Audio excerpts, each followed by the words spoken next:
Okay. Good evening, everybody. Thank you all for being here on a Monday this time.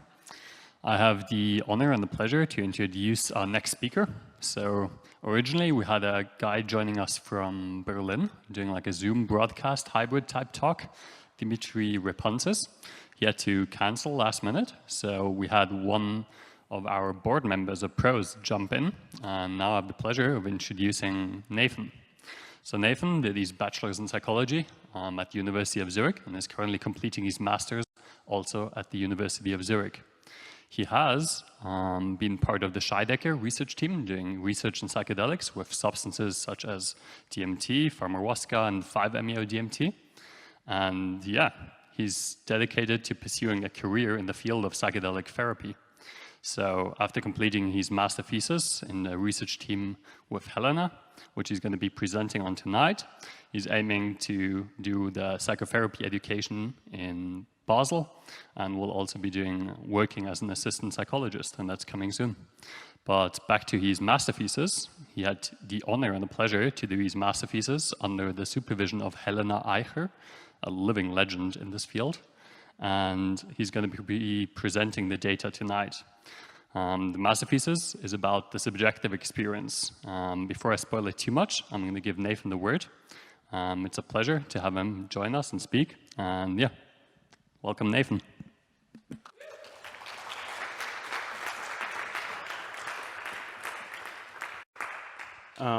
It's a great honor to be invited by the prolific, inspiring psychedelic research organization of Zurich to give a talk here, even if it's only as a second choice. I'm very glad that you're here. I'm very thankful that I can give this talk. Before we jump into theoretical background and research design and results of my study, of my master's thesis, I want to give a quick insight into the motivation behind it. So as an aspiring psychotherapist, my main interest in research, as you can imagine, is how do people get better? How can we help people with psychiatric diseases? And in my view, one of the best answers to this question was given by this guy. Maybe some of you know him. That's Carl Jung, of course, and he answered the questions, how do people get better, in the following manner. He said, psychologically, one understands nothing that one has not experienced oneself. And I love this quote so much, because first of all, it's very concise, it's very short, and it has so much wisdom in it. First, it says that in order to get better, you have to understand what is happening to you, you have to have a psychological understanding, you have to understand what is your problem, what might be the solution to it, or even just maybe there is no solution to the problem and it's okay to be the way that you are. Secondly, he also tells us how we reach the psychological understanding, and it's not through learning, through knowing, through being taught, being told what to do, but through experience. And yeah, I like this quote very, very much, and it truly inspired me to do the study with Helena. So let's get into the theoretical background of this study. To sort of level the playing field so that we're all on the same page, I want to quickly recap the potential of psychedelics in psychotherapy. There are like three main couples that are always talked about. The first one being psilocybin and depression. Psilocybin, also known as magic mushrooms, has shown huge potential in treating depression. We actually also have a talk on that at the end of the semester. Then the second big duo is MDMA and PTSD. Also there we see huge results in studies that have not been seen before, really. And then also where Switzerland is really has really been a leader in the field is LSD for anxiety disorders. And maybe some of you have been to the talk by Andrea Ciclari, also by PROS. This was actually he was actually part of that study you see right there. So these are sort of the big threes: psilocybin for depression, MDMA for PTSD, and LSD for anxiety. And then there are many, many, many other studies that have been published on this subject. So there is sort of a consensus in the field that these psychedelics have a huge potential for a various amount of psychiatric diseases. These studies are with their fair share of critique, of course, but I don't have the time to get into that. What I have the time to get into, or what I need to get into really, is another question where the field is not so in accordance as to what the right answer is. And that is regarding the question why these psychedelic substances have such huge potential in psychotherapy. There's a great review by Van Elk and Yaden, which I really encourage you to read, who summarize all the different mechanisms that have been proposed as an explanation for why psychedelics have such a huge potential. I can't get into all of these, of course, so I categorize them a bit more on a broader level into neurobiological explanations and phenomenological explanations. And I will briefly explain what I mean by both of them. So first of all, the phenomenological view entails that the psychedelic substances are therapeutic because of what it feels like to be on them. So because of the phenomenology, so that is just what it's like to be on these substances, psychedelics are proposed to be therapeutic. So that could be an emotional breakthrough, mystical experiences, psychological insights, whatever could arise through a psychedelic substance, whatever subjective effects these substances could have, this is proposed to be the main driving mechanism for the therapeutic potential. A great example as where the phenomenological view could really explain how psychedelics are therapeutic is given here by a patient report from the studies I showed you before, the LSD and anxiety studies, where the patient says, "I saw a tree of life that was growing, developing. Then something happened. A few branches died, they were broken off. But the tree continued to grow. Somehow I also started to cry. I cried harder than ever before. Usually I can't cry.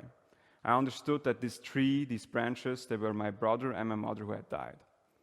So, as I said, maybe as a psychologist, you read this and you think to yourself, yeah, of course, that's therapeutic. That's what we would refer to in research as an emotional breakthrough, especially the part where he says that he cried harder than ever before. And yeah, the argument of the phenomenological view is that is what's therapeutic. You have these strong emotional, subjective experiences on psychedelics, and these are the driving mechanisms for their therapeutic success. However, not all people are of that opinion. Luckily for me, because otherwise I wouldn't have a study to do.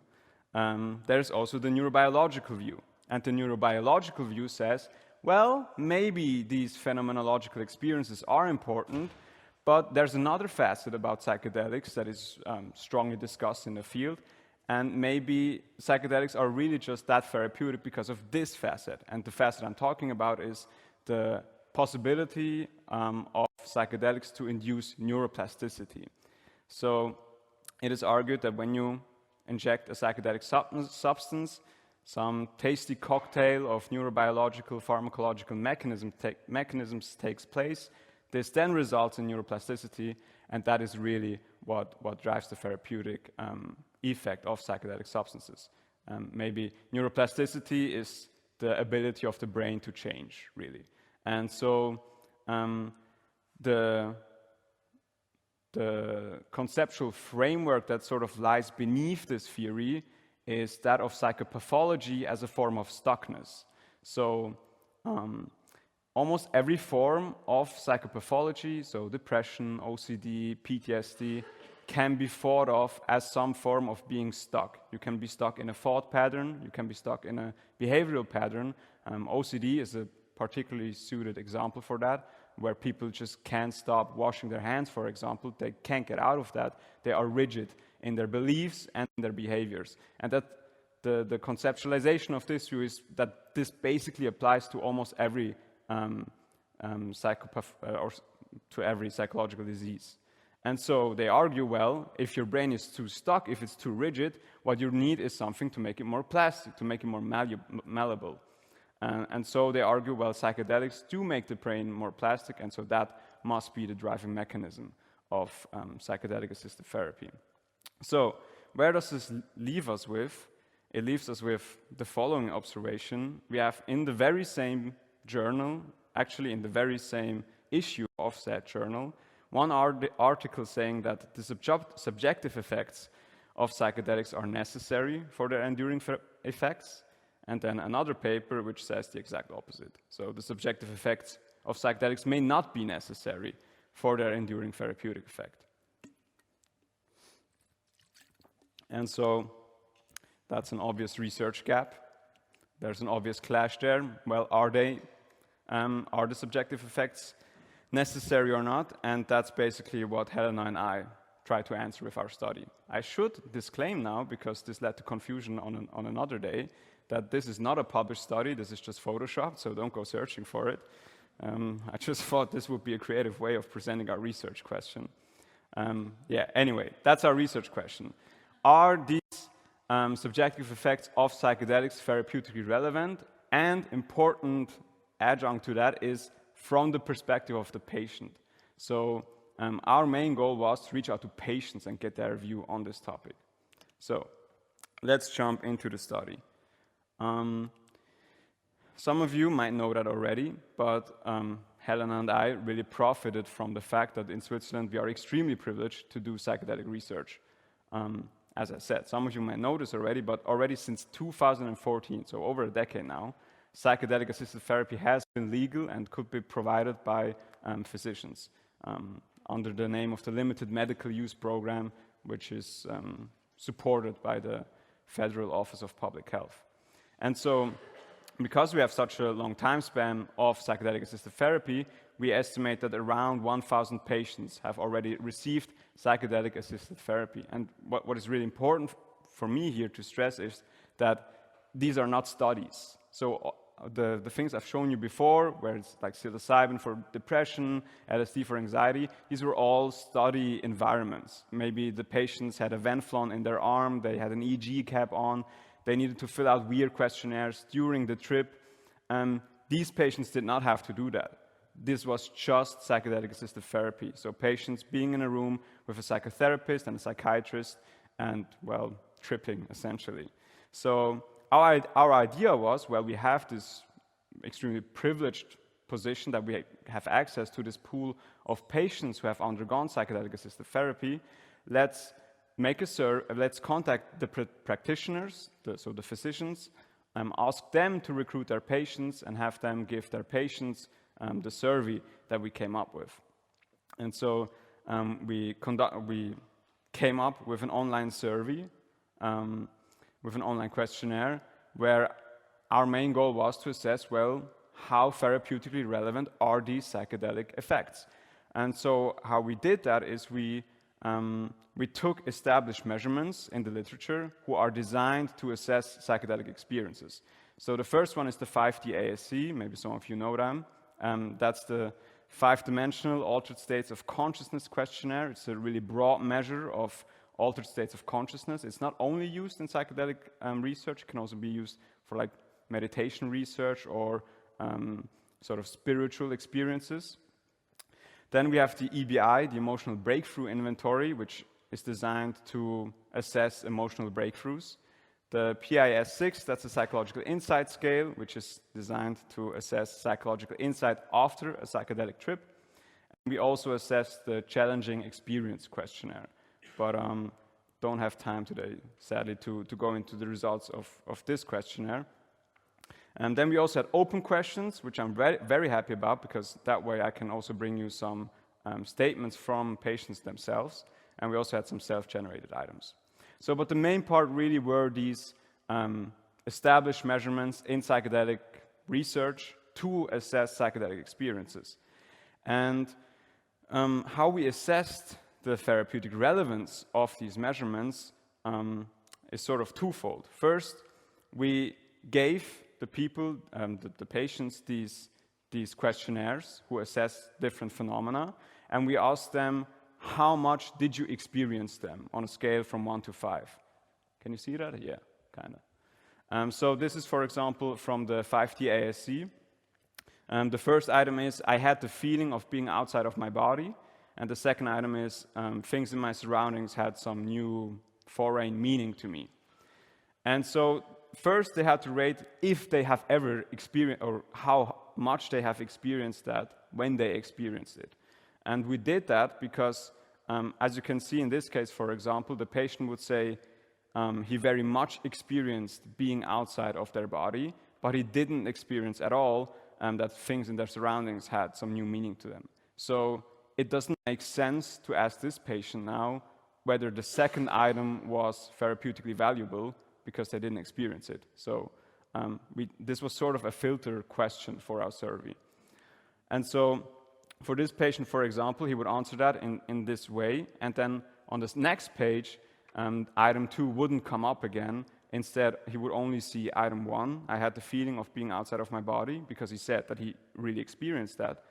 And then we asked them, well, how therapeutically relevant was that? And the scale reached from -3, which would mean therapeutically very detrimental, which could be. Maybe it's not that nice to be outside of your body. Maybe that sort of triggers something. To 0, which would mean therapeutically irrelevant, didn't do anything for me. And then to +3, which would be therapeutically very helpful. So that's the broad study design. Let's get into the results. So first of all, very important, I think, because it's rather a small study, is to look at the sample, so the people filled out the questionnaire. We had 33 patients who filled out the questionnaire, which is not too much, but in the context of us only having 1,000 people in the whole of Switzerland who could even do this study, 33 is not that bad, actually. 50-50 male-female distribution, age rather on the higher side, which makes sense because you have to have gone through several psychiatric treatments before you can really do psychedelic-assisted therapy. Education, as is somehow always a bit the case, rather highly educated people, all of them were white. The number of psychedelic experiences, also sort of interesting, rather on the lower side, although one person also had already 16 psychedelic trips in psychedelic-assisted therapy. And then we also wanted to look at their psychedelic experiences in general.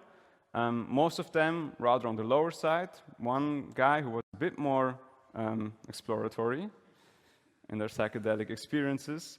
50% of the sample actually didn't have any psychedelic experiences before psychedelic-assisted therapy, which is rather rare, which I'm happy about. And yeah, most of them had their last pot experience fairly recently, and also 76% were still in psychedelic-assisted therapy. The diagnoses that the patients had, also very important. It's kind of what I have already sort of led to with the opening remarks on what topics these studies typically take place. Most people had either depression, PTSD, or anxiety, or a mixture of all those three. The other diagnoses together, they made up like almost 50%, but really by themselves, none of them reached more than 8%. So like ADHD wasn't more than 8%, bipolar disorder, personality disorder, sleep disorders, all of these were not that prevalent. Really most patients, and you will see that later when we talk about the patients, had either depression, PTSD, or anxiety.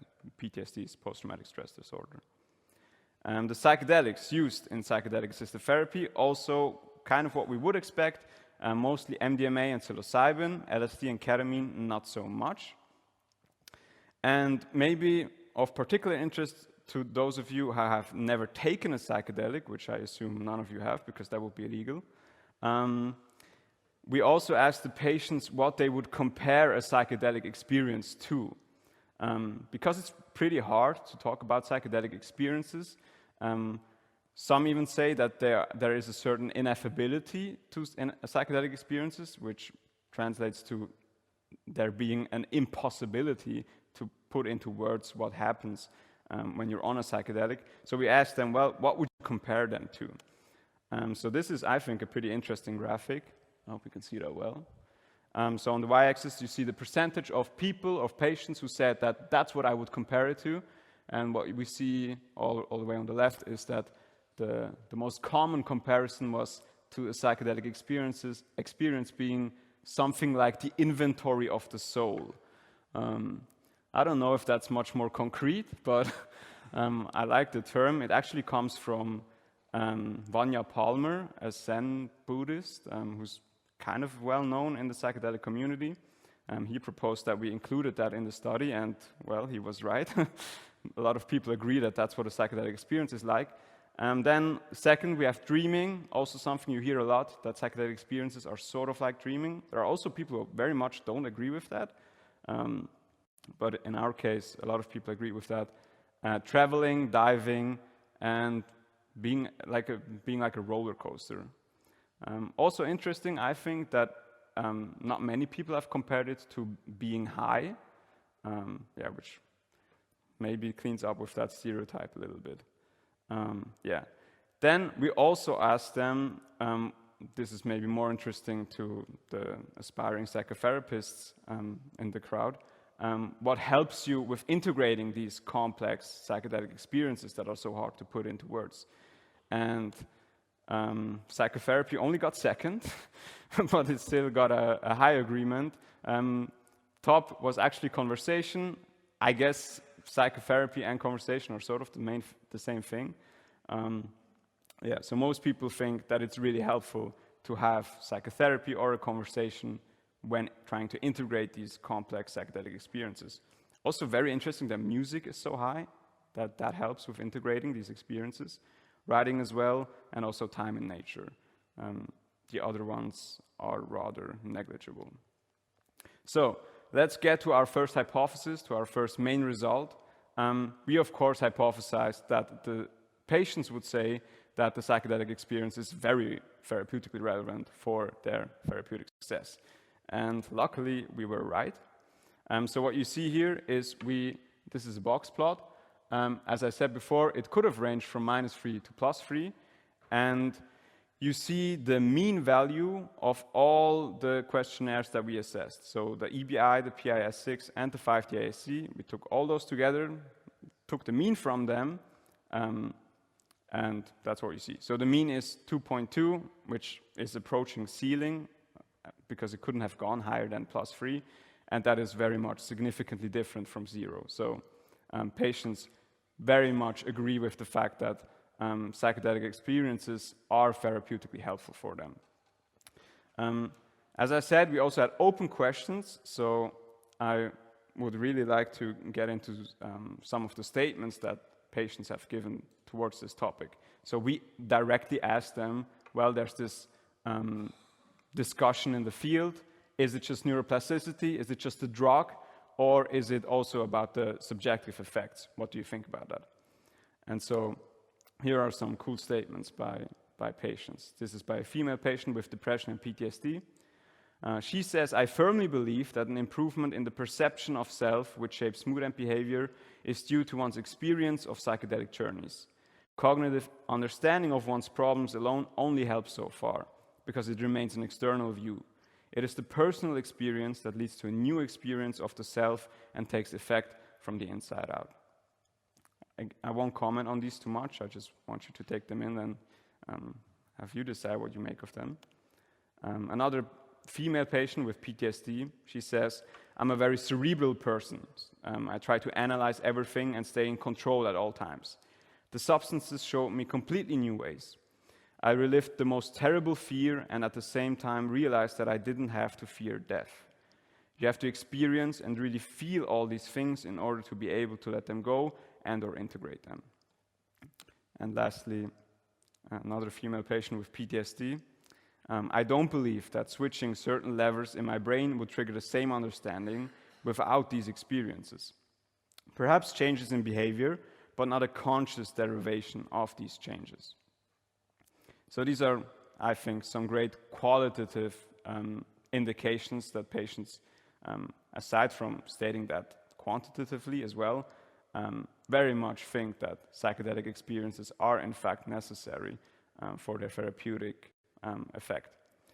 Now, maybe this is not so much a surprise. It wasn't to us, at least. We therefore weren't so much interested in that question. We were more interested in the question, which psychedelic experiences specifically are extremely therapeutically helpful, which ones aren't, and which ones might even be detrimental. And so our first hypothesis was that the 11 dimensions on the 5D ASC, which has 11 dimensions and now 5, would differ significantly.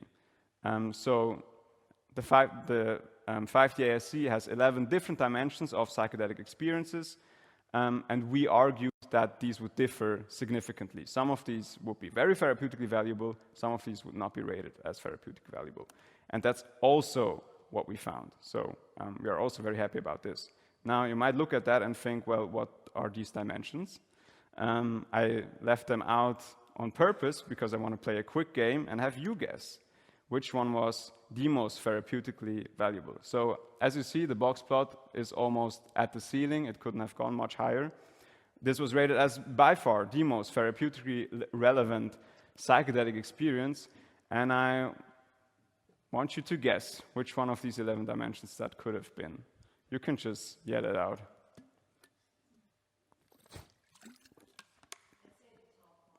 The top one, experience of unity. Very great guess. I think it was second or third.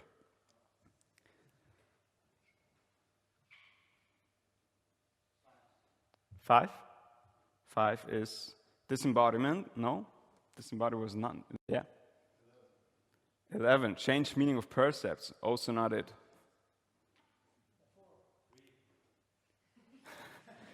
4, not quite. 3, exactly right. So blissful states were rated as the most therapeutically helpful psychedelic experiences. And because we just had so much fun, let's also guess what this one is. So interesting here, as you can see, the box plot is still kind of over 0, so in the mean, the patient still rated that as therapeutically valuable. But you can see the black points are outliers, so these are patients who, some patients stated that this was actually extremely therapeutically detrimental, so not good at all, with other patients stating that it was very therapeutically helpful. Any guesses which dimension that could be? Perfect, exactly. That's anxiety, which, yeah, I guess that would make sense for some people. They find the challenging experience therapeutic. Other people just say, get that out of here, I don't want that. Not helpful at all. So let's look at all the dimensions. As I said before, spiritual experience, experience of unity and insightfulness, great guesses. They are pretty much at the top here. And then on the lower end, we have elementary imagery. So that's like flashes of lights, impaired control and cognition, and anxiety. And to make a bit more sense of this, because there are so many dimensions, I drew these cool brackets. What you see in the bracket in green differs significantly from the group in red. So these dimensions were significantly more therapeutically helpful than the ones in red.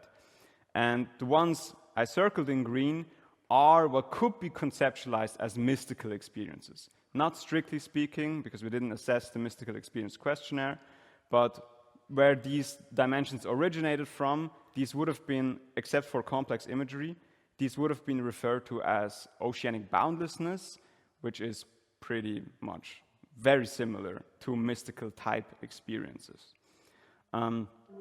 So what the heck is a mystical experience? I brought you 2 other great case examples for that. First of all, we have a male patient with bipolar disorder, type 2, who says, I wanted to free myself from my shackles and seriously find lasting peace. I decided to take my experience into my own hands, breaking with the usual protocol and seeking enlightenment myself. I entered into a dialogue with a higher power and asked a series of existential questions to which I received answers. The first was, how do I achieve enlightenment? And the answer was, you have already achieved it. After that, there was a flood of emotions, an incredible elation, and a feeling of immeasurable bliss. I was also told, it's okay to be who I am, and we had a wonderful conversation. So that's a great example of a mystical type experience, encountering a higher power, and also these like extremely euphoric, joyful experiences. But mystical experiences don't necessarily have to be this euphoric and joyful. So I brought you another example, which I find very nice, from a female patient with PTSD. She says it was still about coming to terms with the sexual abuse by a family member and other people. This gave rise to an irrepressible desire to die. My therapist accompanied me and realized that it wasn't about dying, but about peace and quiet. He then told me that I should just die a little, here and now on the sofa. So that's what I did, and it was such a peaceful experience. I don't know if I've ever felt so safe and calm before. Everything around me was black and glittering. Nobody wanted anything from me, and I could finally let go of this inner current. Yeah, so these two quite radically different types of experience, but which I would still conceptualize under mystical experiences. All right, so that for our first hypothesis, the 11 dimensions of the 5D-ASC differed significantly, with a occurring frame of them being mystical experience being particularly helpful. Now, as you probably remember, we also assessed other questionnaires, namely the Emotional Breakthrough Inventory and the Psychological Insight Scale. And we secondly hypothesized that these two inventories, so the EBI and the PIS-6, would differ significantly from the 5D-ASC. So we argued that emotional breakthroughs and psychological insight would be even more therapeutically helpful than the broad measure of altered states of consciousness. And we did that to some degree because in the literature you always read about mystical experiences, how they are very therapeutic, and at least I thought the more down-to-earth experience are sort of being left out of the picture. So that's why we hypothesized that, and we could also confirm that. So what you see here is again 3 box plots. On the left you see the 5D-ASC, in the middle the emotional breakthrough, and to the right the psychological insight scale. And again, this could have ranged from -3 to +3, +3 meaning therapeutically very helpful. And we can see that both the EBI and the PIS-6 were significantly higher rated for their therapeutic value than the 5D-ASC. The lines you see are patients, and another thing that I found extremely indicative of the fact that emotional breakthroughs are really important for them is that only one line goes down from the 5D-ASC to the EBI. So only one patient of all the 33 thought that altered states of consciousness in general were more therapeutically helpful than emotional breakthroughs, which I think really is a great case for the fact that emotional breakthroughs and psychological insights are really important to the patients. Again, let's have some case reports. What is an emotional breakthrough? We had an example before, but here are some from our study. Here's a male patient with depression and anxiety disorder who says that the psychedelic experience helped me to understand the feelings of shame and deep sadness I felt growing up without my deceased father and not being able to talk openly about him. I could not comprehend the contradictory and forbidding views that were instilled in me at home by my mother. During the first substance session, I felt great pride when I imagined talking about him with my childhood friends. At the same time, I realized that shame was a feeling that always dominated my way of dealing with many things, and that it was also a large part of the cause of my anxiety disorders. Eventually, I realized that this shame was not my own, but that of my mother. So great example for emotional breakthrough, not only being able to challenge challenging emotions, to face them, like the emotion of shame, but also realizing where the emotion comes from, which I find particularly striking. Here's another example for an emotional breakthrough by a female patient with depression and PTSD. She says, I immersed myself in traumatic experiences from my childhood and was able to describe them. At the beginning of the afternoon, I took MDMA and breathed holotropically. Then I cried like I hadn't cried for many years. Something was released. I felt a lot of things that were not pleasant, but I wasn't alone in this. I was able to let go because my therapist was there with me.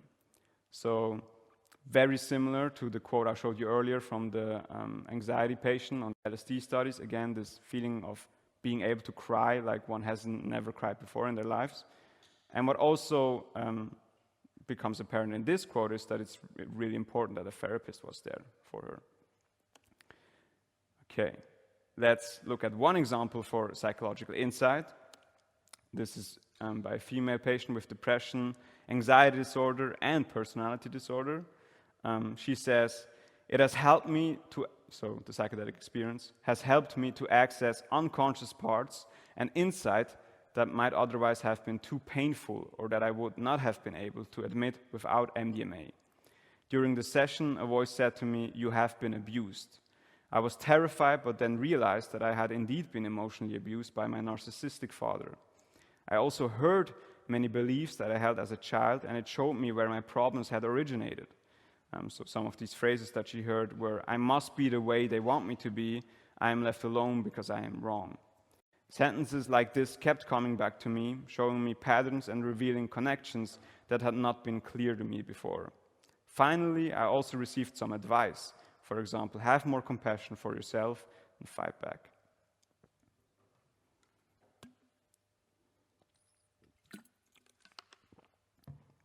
So yeah, I think a great example of how psychedelics can help gaining psychological insight.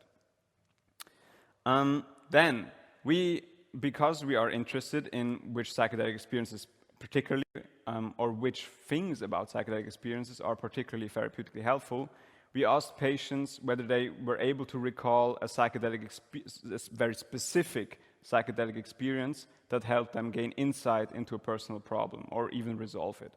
And luckily for us, 91% of the sample were able to do so. So they were able to recall one specific psychedelic experience that helped them with a problem. And then we hypothesized that with this particular psychedelic experience, it wouldn't be so much cognitive restructuralizations, cognitive patterns that were necessary for this therapeutic value of the psychedelic experience, but it would rather be experiential and emotional aspects. So we also found that to be the case. So patients agreed significantly more with the fact that they profited from their experience, from their emotional experience, rather than from cognitive processes that were instilled through these psychedelic experiences. So because this is a bit abstract, I'll just show you the exact items that we used. We asked patients how much to agree with these quotes. So a cognitive process item would have been, "I have cognitively rethought my problem and the solution to it." The emotional, experiential item would have been, "I experienced and felt my problem and the solution to it." And so patients said that, in general, their attitudes towards their problem have changed more as a result of their experiences and feelings, and not so much as a result of cognitions or thoughts, which is sort of reminiscent of the quote I showed you earlier, that psychological understanding doesn't necessarily come from knowing, from learning, but really from experiencing. And actually, some patients even almost word for word recited that quote. Here are two of them. So why does the experience matter so much? One patient stated that, "I understood what I already knew on a different level," again, making this differentiation between understanding something and knowing something. And another patient said that, "I can experience relevant topics instead of just knowing about them." Again, I hope that's striking, that that's similar to the Jung quote in the beginning. Okay, now, for the last one, this one is a bit wild, so you have to follow me here a bit. But since we're interested in how patients get better through psychedelics, we were also interested in with what school of thought, with what philosophy of psychology really, patients would agree more. And as some of you might know, there are different schools in psychotherapy, like CBT, so cognitive behavioral, psychoanalytical, humanistic, and systemic approaches. And we hypothesized that patients would agree more with the philosophy of psychoanalytical and humanistic schooling rather than with the school of thought that comes from behaviorism. And that also we could confirm. So we gave them quotes by famous psychoanalysts or humanistic therapists and asked them how much do you agree with these quotes? And we gave them quotes from cognitive behaviorists and asked them again how much do you agree with these quotes? And they agreed significantly more with the psychoanalytical and humanistic quotes. Again, this is a bit abstract, so let's make it a bit more concrete. What exactly did we give them? I think it's very important here to say that we didn't, this isn't reflective of like third wave CBT, where emotions become relevant again, but really like old school behaviorists, let's train a rat to do a backflip kind of behaviorism. So the quotes we took were like by John B. Watson or Skinner, the John B. Watson quote, which I think this was the quote that was hated the most. None of them got less of agreement. It's, we don't need anything other than the ordinary laws of physics and chemistry to explain human behavior. The patients did not like that quote. Another more recent quote from Aaron Beck would be, the way people think determines how they feel, and the way they feel influences their behavior. So that would be cognitive behavioral school of thought. And then psychoanalytical would be by Carl Jung, for example. We must not forget that attitudes are only very rarely influenced by theories. A far more effective way is through the emotional factor. Or a humanistic quote would be by Leslie Greenberg. Cognitive insight alone does not change people. It is the emotional experience that leads to deep transformation. So again, if we go back a bit, this is what psychoanalytical and CBT quotes would reflect, and they agree much more with psychoanalytical schooling. This, of course, does not mean that CBT doesn't hold value for psychotherapy, especially since the quotes were like really early on behaviorists, but it gives us some indications as to what the patients are looking for from a psychotherapist. All right, so let's get to the conclusion. What should you take home from this? Just two things, really. First of all, patients rate the subjective effects of psychedelics as therapeutically helpful. Again, really important that it's patients who rate the subjective effects. We didn't prove that the subjective effects are necessary for therapy. We only showed that the patients think that way. But I don't want to downplay this too much, because I think it is really important what the patients think is relevant for their therapeutic success. And second, not all psychedelic experiences are equally beneficial for therapy. We see a pattern that especially mystical type experiences, emotional breakthroughs, and psychological insights are especially therapeutically relevant. And of course, now we have to get into some limitations of the study. I already sort of touched on them a little bit. First of all, the design, it's a cross-sectional online survey. We didn't have any prior data, we didn't have any longitudinal data. All we had is just one glimpse of time, which doesn't, I mean, we didn't even do correlations, but if we did, we wouldn't have any allowance to draw causal inferences from that. Second, the sample, which is sort of a tough one, because on the one hand, we only had 33 patients, which is not too great. On the other hand, as I already touched upon a little bit, it's a very interesting sample. It's a very specific sample. There haven't been many studies published yet who just looked at psychedelic-assisted therapy. Most of them were study designs. As I said, you have an EEG cap on, you need to answer questionnaires while you are on like psilocybin or LSD, which can really interfere with the trip, of course. This sample did not have that. It was just psychedelic and just therapy. So yeah, small sample size, which is always a limitation, but on the other hand, kind of big sample size when we take into account that there aren't that many people who could have even applied for that study. Then again, also related to the sample is the facet of selection bias. Because our results are so overwhelmingly positive, we also had an item where we asked them how content they were with their psychedelic-assisted therapy, and not one patient of the 33 stated that they weren't at least a little bit content with their therapy. So we might have a case here of just getting to these patients who particularly profited from psychedelic-assisted therapy. And we might not have a representative sample, because for some people, psychedelic-assisted therapy doesn't work so much. And I want to end on this note, because the study results might seem so overwhelming, and also put this into perspective, because we did have some patients who were a bit more skeptical regarding the importance of the subjective effects of psychedelics. So here we have one female patient with anxiety disorder who says, "I think it can be very helpful, but it depends on many factors. In my case, I didn't feel anything at all on the second MDMA session. With the psilocybin, it brought up a lot of sadness in the first session, and in the second session, my body seemed more triggered in its social anxieties, so that I couldn't relax at all.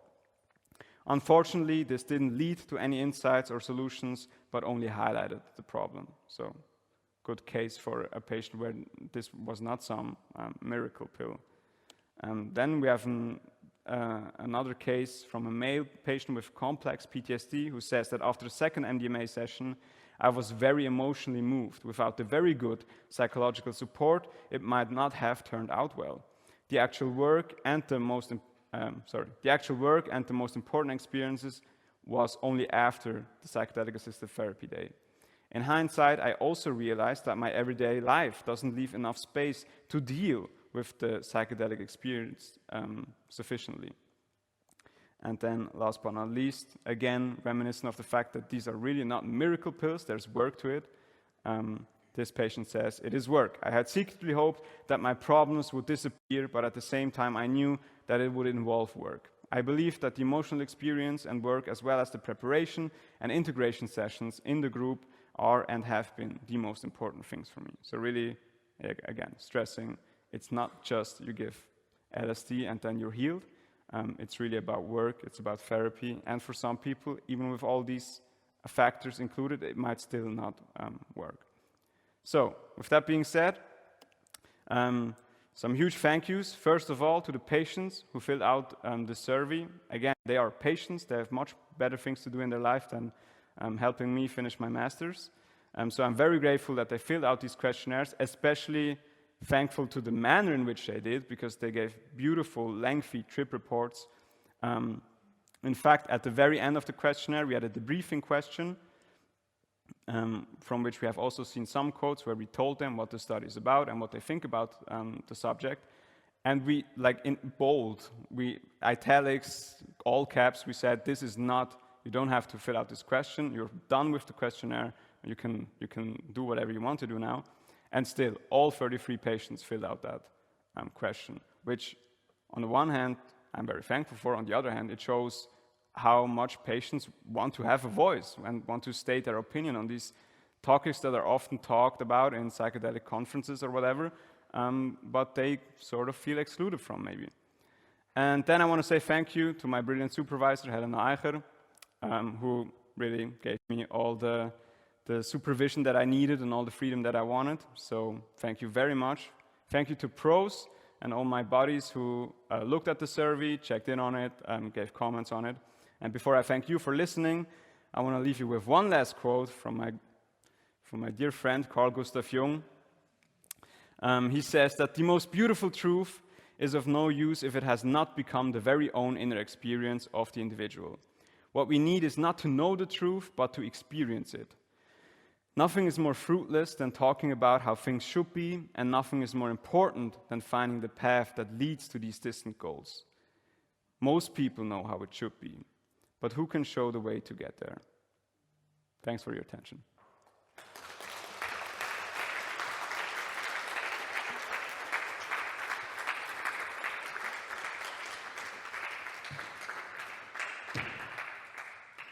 All right, we have time for some questions. Just raise your hand and we'll bring a microphone right up to you.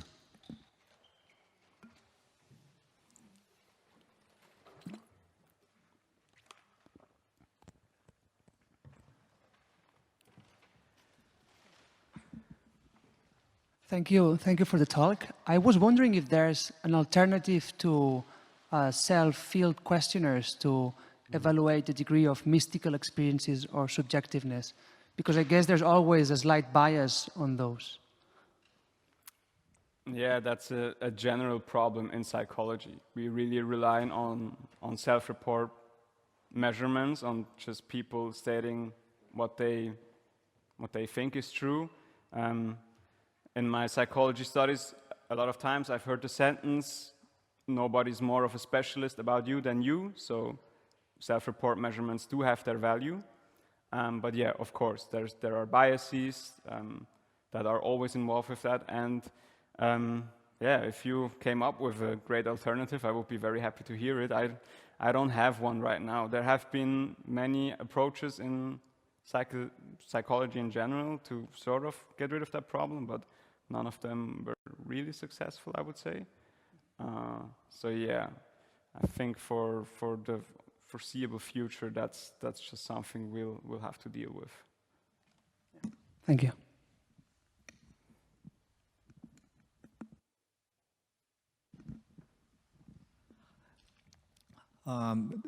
Have you asked the patients if they would want to experience these things again and participate in more sessions? In other words, do these sessions make patients to want more of the therapy? And if they do, is it more like, is it becoming my lifestyle, or is it becoming my something that I cannot exist without, such as the case with SSRIs, for example, and things like that? Good question. We didn't ask them if they wanted to do continue with their therapy. I can give you some anecdotes on that topic. With the patient talk we had earlier this semester by Andrea Ciclari, I remember on the one hand he said he was really excited about the therapy days, which you don't hear too often from patients, that they're excited to see their therapist. But then he also said that at some point he thought, okay, I've seen it. That's it. I don't need to do that anymore. And I think he hasn't been in therapy for a year now, or something like that. Yeah, but that's really I can only give you anecdotal views on that. You're probably aware that psychedelics are discussed as being not very susceptible to addiction. Like most people don't develop an addiction to them. Some argue that it's even impossible to be addicted to psychedelics. Yeah, but that's all I can really say to that.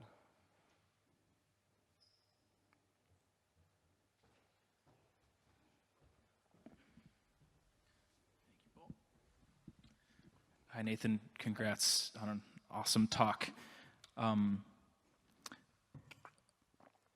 Beautiful work, an ambitious project.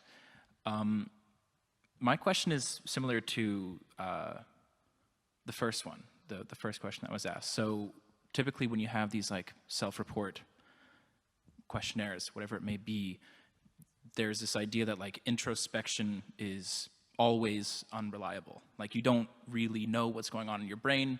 One way or another, it's a story. And sometimes that story is helpful. And so my question for you is, when you think about your own practice, which will emerge in the coming years as you blossom into a psychotherapist, knock on wood, it's going to happen. How do you think about patient narrative? Like, how do you think about the story that a person tells himself afterwards? How do you think about like your relationship to that story as a therapist? Like, are you supposed to, what do you do with the story that someone tells you? What an easy question. I can only give, I guess you're also only asking for that, but I can only give my personal opinion on this. I guess, as you would know, I value narratives very, very highly. I think that's how culture pretty much emerged. We talk to each other. We are so defined by our language, and with that, how we talk, about what we talk, with whom we talk. Yeah, I think narratives are maybe the most important thing to understand a human being, or it's maybe it's the most approachable thing that we have to understand a human being and their process. So yeah, I think narratives are very important, and certainly there is some aspect of them being unreliable.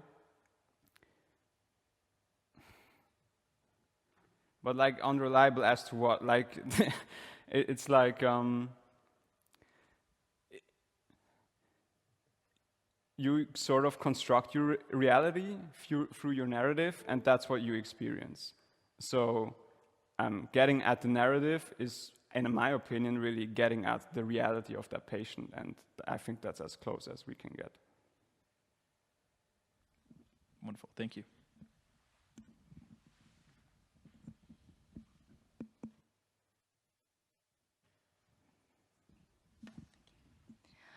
You named some interesting findings now also about like music, for example, how that's very helpful in the like psychedelic-assisted therapy, and also about the relevance towards mystical experience. Through this research, have you kind of found like new interesting research branches for yourself where you think, oh, I would like to extend on this, or maybe you didn't expect it at all? I was too busy finding jobs to consider new research branches. Yeah, so I haven't really extended. I would have to go from the top now, which I don't feel comfortable doing. But thanks for the question.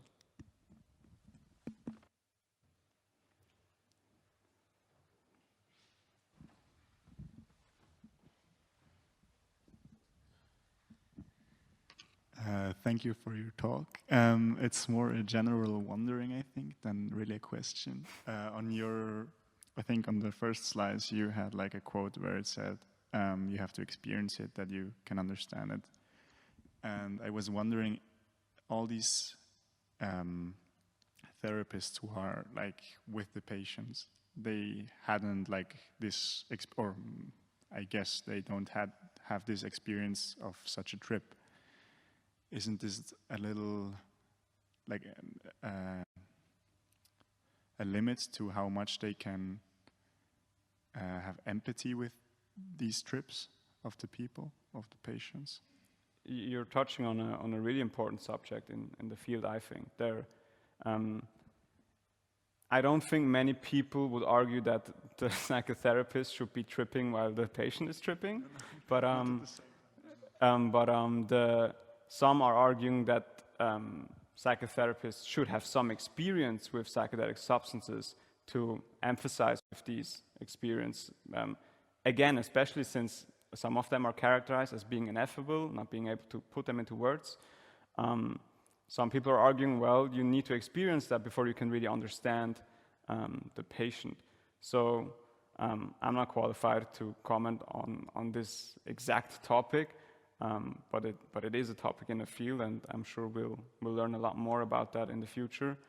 Yeah, but what I hope got across is that I didn't mean by citing this quote by Jung that the psychotherapist necessarily needs to understand the patient, but that the patient needs to understand themselves, which I think in the end is the most important part. If the patient leaves therapy feeling good, feeling healed, and the therapist has no idea why, that doesn't matter so much to me, as long as the patient got better. Thank you.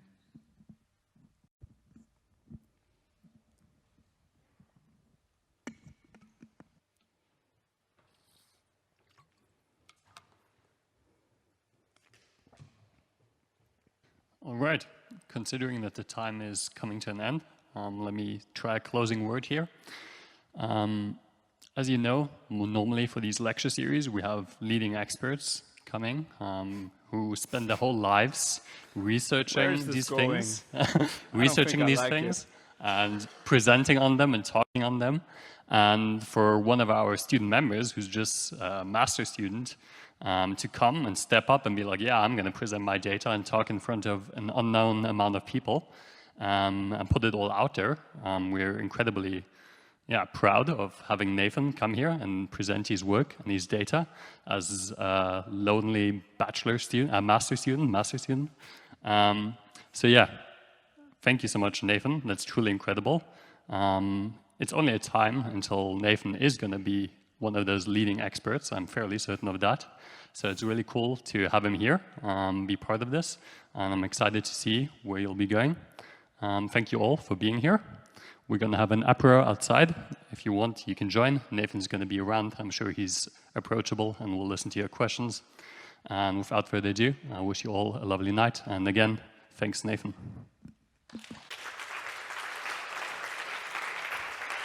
And because Paul forgot it, we also have other talks coming up by actual professionals in the field. The next one is by Abigail, which actually tackles the bad experience that can happen on psychedelic. Oh, we have a cool thing here. I really encourage you to check that out. Abigail is the most amazing speaker I have ever seen in my life, so you should really be there. Talking about the bad and the ugly, about the bad effects of psychedelics. And then on the 27th of May, we have a PhD candidate, Lea Mertens, joining us all the way from Germany to present her research on psilocybin and depression. In my view, the best study that has been done so far on this subject. Yeah, very much encourage you to check these out. Thanks.